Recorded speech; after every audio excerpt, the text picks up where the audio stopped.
রাস্তাঘাটে চলার সময় কি করবেন? জিকির করবেন। কি করবেন?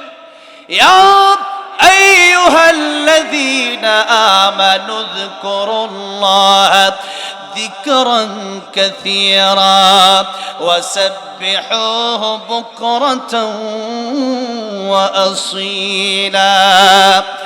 রাস্তাঘাটে চলার সময় আল্লাহর জিকির বেশি বেশি করবেন। আল্লাহর জিকির করেন, সূরা ইখলাস পড়েন, কোরআন শরীফ তেলাওয়াত, এটা আল্লাহর জিকির। রাস্তাঘাটে চলার সময় সূরা ইখলাস 3 বার পড়লে আল্লাহ রাব্বুল আলামিন এক খতম কোরআন শরীফের সওয়াব দিয়ে দেয়। দেখি কঠিন না সহজ? সহজ। 3 বার সূরা ইখলাস আজকে আমরা এখন পড়ি, কারণ পরে গিয়ে আমল করবেন না করবেন এটা জানি না, এখন আমল করে নেন। ঠিক না? ঠিক পড়েন। বিসমিল্লাহির রহমানির রহিম। কুল হুয়াল্লাহু আহাদ আল্লাহুস সামাদ লাম ইয়ালিদ ওয়া লাম ইউলাদ ওয়া লাম ইয়াকুল লাহু কুফুয়ান আহাদ। আবার পড়েন বিসমিল্লাহির রহমানির রহিম। কুল হুয়াল্লাহু আহাদ আল্লাহুস সামাদ লাম ইয়ালিদ ওয়া লাম ইউলাদ ওয়া লাম ইয়াকুল লাহু কুফুয়ান আহাদ। আবার পড়েন বিসমিল্লাহির রহমানির রহিম।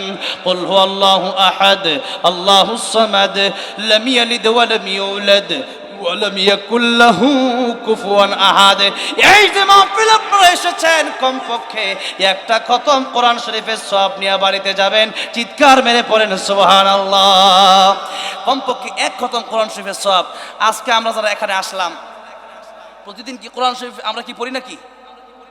আর এক খতম কোরআন শরীফ তো অনেকে সারা বছরে পড়া হয় না, ঠিক না? ঠিক। রমজান মাস আসলে যাও একটু পরে, এরপরে আর কোরআন শরীফ ধরাও হয় না, অনেক লোক এমনও আছে, ঠিক না? ঠিক।